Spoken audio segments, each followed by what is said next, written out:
Bem, pessoal, bom dia. Hoje eu vou comentar com vocês sobre o jeito de ser de cada um. Eu venho trabalhando com fantoches, alguma coisa assim, onde cada pessoa tem seu jeito de ser.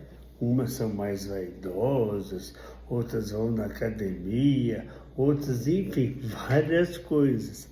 Eu sou bom na parte de artes e de comunicação, né?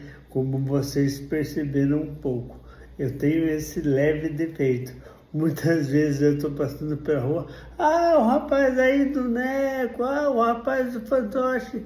Fico muito feliz, pessoal, muito obrigado por tudo isso, viu? E eu tenho meu jeito de ser.